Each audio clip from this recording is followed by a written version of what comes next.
Hello बच्चों, करुणास teaching में आप सभी का स्वागत है। आज मैं आप लोगों के लिए हिम्मत और जिंदगी पाठ के प्रश्नोत्तर को लेकर आई हूँ। तो आइए प्रश्नोत्तर की ओर चलते हैं। बच्चों, अ भाग में कुल मिलाकर 4 प्रश्न दिए गए हैं और इन चारों प्रश्नों के उत्तरों में 4 विकल्प दिए गए हैं। आपको सही विकल्प चुनते हुए प्रश्न का सही उत्तर देना है। तो आइए पहला प्रश्न देखते हैं। किन व्यक्तियों को सुख का स्वाद अधिक मिलता है? उत्तर ख, जो सुख का मूल्य पहले चुकाता है और उसका मज़ा बाद में लेता है। दूसरा प्रश्न, पानी में जो अमृत तत्व है उसे कौन जानता है? उत्तर ख, जो धूप में खूब सूख चुका है। तीसरा प्रश्न, गोधूली वाली दुनिया के लोगों से क्या अभिप्राय है? उत्तर क, विवशता और अभाव में जीने वाले लोग। चौथा प्रश्न, साहसी मनुष्य की पहली पहचान यह है कि वह। उत्तर ग, लोगों की सोच की परवाह नहीं करता। अब हम आ भाग के प्रश्नोत्तर की ओर चलते हैं। आ भाग में कुल मिलाकर 4 प्रश्न दिए गए हैं और इन चारों प्रश्नों के उत्तर हमें लगभग 25 शब्दों में देना है। तो पहला प्रश्न है, चांदनी की शीतलता का आनंद कैसा मनुष्य उठा पाता है? उत्तर, चांदनी की शीतलता का आनंद वह मनुष्य उठा पाता है जो दिन भर धूप में थक कर लौटा है, जिसके शरीर को अब तरलाई की ज़रूरत है और जिसका मन यह जानकर संतुष्ट है कि दिन भर का समय उसने किसी अच्छे काम में लगाया है। दूसरा प्रश्न, लेखक ने अकेले चलने वाले की तुलना सिंह से क्यों की है? उत्तर, लेखक ने अकेले चलने वाले की तुलना सिंह से इसलिए की है क्योंकि सिंह घने व वीरान जंगल में भी निर्भय, स्वतंत्र व अपनी ही धुन में मस्त होकर विचरण करता है। अकेला चलने वाला व्यक्ति भी सिंह की तरह साहसी व निर्भय होता है। तीसरा प्रश्न है, जिंदगी का भेद किसे मालूम है? उत्तर, जिंदगी का भेद उसे मालूम है जो यह जानकर चलता है कि जिंदगी कभी भी खत्म ना होने वाली चीज़ है, वो निरंतर चलती ही रहती है। चौथा प्रश्न, लेखक ने जीवन के साधकों को क्या चुनौती दी है? उत्तर, लेखक ने जीवन के साधकों को यह चुनौती दी है कि वे समुद्र के अंतराल में छिपे हुए मौक्तिक कोश को बाहर लाए, अर्थात जीवन में मिलने वाली जितनी भी उपलब्धियों, सफलताओं की संभावना है, उसे प्राप्त करने के लिए वो निरंतर कोशिश करते हुए जिंदगी में आगे बढ़े। अब हम प्रश्नोत्तर के तीसरे भाग ई की ओर चलते हैं। तीसरे भाग छोटी ई में कुल मिलाकर 3 प्रश्न हैं और इन तीनों प्रश्नों के उत्तर हमें लगभग 50 शब्दों में देने हैं। तो आइए पहले प्रश्न की ओर बढ़ते हैं। पहला प्रश्न है, लेखक ने जिंदगी की कौन सी 2 सूरतें बताई हैं और उनमें से किसे बेहतर माना है? उत्तर, लेखक ने जिंदगी की 2 सूरतें बताई हैं। पहली सूरत में लेखक ने ऐसे लोगों के बारे में बताया है जो अपने मकसद व लक्ष्य को पाने के लिए निरंतर प्रयास करते हैं और असफलताएं मिलने पर भी निराश नहीं होते हैं। दूसरी सूरत में लेखक ने ऐसे लोगों के बारे में बताया है जो चुनौतियों को स्वीकार करने की हिम्मत व कोशिश नहीं करते, जिन्हें जो मिला उसी में ही संतुष्ट हो जाते हैं। तो लेखक ने जिंदगी की इन 2 सूरतों में पहली सूरत को बेहतर माना है, क्योंकि जिंदगी का असली आनंद कठिनाइयों से जूझकर हिम्मत दिखाने में है। दूसरा प्रश्न है, जीवन में सुख प्राप्त ना होना और मौके पर हिम्मत ना दिखा पाना, इन दोनों में से लेखक ने किसे श्रेष्ठ माना है और क्यों?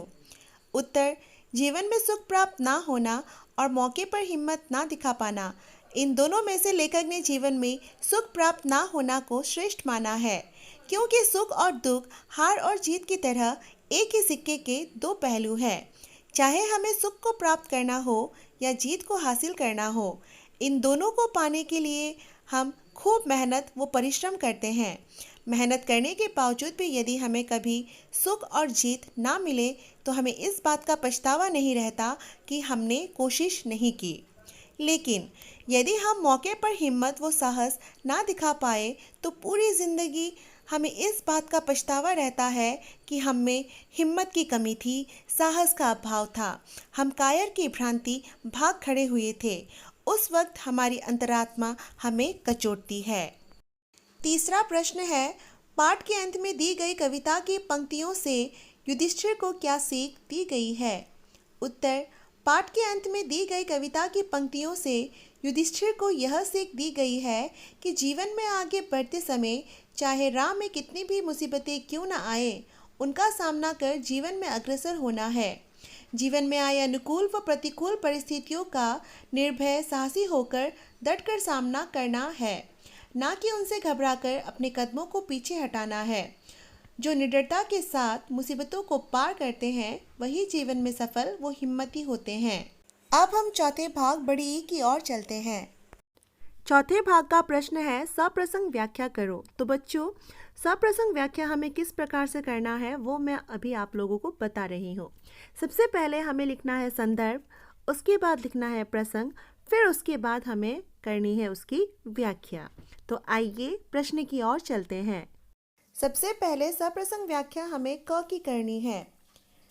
साहसी मनुष्य सपने उधार नहीं लेता, वह अपने विचारों में रमा हुआ अपनी ही किताब पढ़ता है।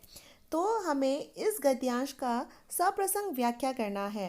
तो जैसा कि मैंने आप लोगों को बताया, पहले हमें संदर्भ, फिर प्रसंग, उसके बाद व्याख्या करनी है। तो संदर्भ में हमें किस प्रकार से लिखना है, देखिए। प्रस्तुत गद्यांश रामधारी सिंह दिनकर द्वारा रचित पाठ हिम्मत और जिंदगी से लिया गया है। प्रसंग में हम इस गद्यांश के मूल भाव को लिखते हैं। तो इस गद्यांश का मूल भाव है, इस गद्यांश में लेखक ने साहसी व्यक्ति की विशेषता बताई है। अब उसके बाद हमें करनी है व्याख्या। तो व्याख्या है, प्रस्तुत गद्यांश में लेखक कहते हैं कि साहसी व्यक्ति दूसरों पर आश्रित वो निर्भर नहीं रहते, उन्हें स्वयं पर भरोसा रहता है और उसी भरोसे के बलबूते पर वो सभी काम करते हैं। वे अपने ही विचारों में मग्न होकर अपने लक्ष्य को पूरा करने में डूबे रहते हैं। दूसरा गद्यांश है, कामना का अंचल छोटा मत करो, जिंदगी के फल को दोनों हाथों से दबाकर निचोड़ो। तो बच्चों, यहाँ पर मैंने आप लोगों को संदर्भ नहीं दिया है, क्योंकि इस गद्यांश का संदर्भ भी बिल्कुल वैसा ही होगा जैसा संदर्भ हमने गद्यांश क में लिखा था। तो हमें इस बात का ध्यान रखना है कि संदर्भ में हमेशा हमें लेखक और पाठ का नाम शामिल करना है। अब हम इस गद्यांश के प्रसंग की ओर चलते हैं। प्रसंग है, प्रस्तुत गद्यांश में लेखक ने संपूर्ण मानव जाति को प्रेरित व जागृत किया है। व्याख्या, प्रस्तुत गद्यांश में लेखक मनुष्य को प्रेरित करते हुए कहते हैं कि हमें अपनी चाह, इच्छाओं व अभिलाषाओं का फैलाव सदैव बड़ा रखना चाहिए, तभी हम जिंदगी के असली आनंद प्राप्त कर सकते हैं। जिंदगी की खुशियाँ व उपलब्धियाँ चारों ओर बिखरी हुई है, हमें बस उन खुशियों और उपलब्धियों को पाने की भरपूर कोशिश करनी चाहिए। भले ही उसको पाने में हम सफल हो या असफल, पर उस अवसर को खोने नहीं देना चाहिए। अब हम इस पाठ के अंतिम भाग भाषा एवं व्याकरण के ज्ञान की ओर चलते हैं। भाषा और व्याकरण ज्ञान में पहला प्रश्न है, संबंधवाचक सर्वनामों का प्रयोग करते हुए 5 वाक्य बनाओ। तो यहाँ हमें 5 वाक्य बनाने से पहले संबंधवाचक सर्वनाम क्या है उसे जानना बहुत ही ज़्यादा जरूरी है। तो आइए जानते हैं कि संबंधवाचक सर्वनाम है क्या। जिन सर्वनाम शब्दों से 2 बातों का संबंध प्रकट होता है उसे हम संबंधवाचक सर्वनाम कहते हैं। तो बच्चों, आपको समझ में आया होगा कि 2 बातों का संबंध जब प्रकट किया जाता है, जिन शब्दों के द्वारा प्रकट किया जाता है, उसे हम संबंधवाचक सर्वनाम कहते हैं। आइए उदाहरण देखते हैं। पहला वाक्य है, जैसी करनी वैसी भरनी। दूसरा वाक्य है, जो परिश्रम करेंगे उन्हें ही सफलता मिलेगी। तीसरा वाक्य है, जिसने बच्चों को डूबने से बचाया उसे इनाम मिलेगा। चौथा वाक्य है, जैसा कर्म करोगे वैसा ही फल मिलेगा। पांचवा वाक्य है, जो सोवत है सो खोवत है। तो बच्चों, ये थे संबंधवाचक सर्वनाम के उदाहरण। आप इन उदाहरणों में देख सकते हैं कि प्रत्येक वाक्य में यहाँ पर 2-2 शब्दों को रेखांकित किया गया है। ये जो रेखांकित शब्द हैं, ये एक दूसरे के साथ अपना संबंध प्रकट कर रहे हैं। तो ऐसे संबंध प्रकट करने वाले शब्दों को हम संबंधवाचक सर्वनाम कहते हैं। दूसरे प्रश्न में हमें यहाँ कुछ हिंदी शब्द दिए जा रहे हैं और इन शब्दों का हमें पाठ में से अरबी फारसी रूप चुनकर लिखना है। तो बाएं तरफ दिए गए शब्द हिंदी के हैं और दाएं तरफ दिए गए शब्द अरबी फारसी के हैं। तो चलिए हिंदी से हम अरबी फारसी के रूप में इसको बदलते हैं। पहला शब्द है भय। भय का अरबी फारसी रूप है खौफ। सुगंधित, खुशबूदार। अनुभव, महसूस। विशेषता, सिफत। अंतर, फर्क। वास्तविक, असली। प्रयास, कोशिश। आवश्यकता, जरूरत। तो ये थे हिम्मत और ज़िंदगी पाठ के प्रश्नोत्तर। आशा है आप लोगों को ये प्रश्नोत्तर समझ में ज़रूर आए होंगे। इस वीडियो पर बने रहने के लिए आप लोगों का बहुत बहुत धन्यवाद।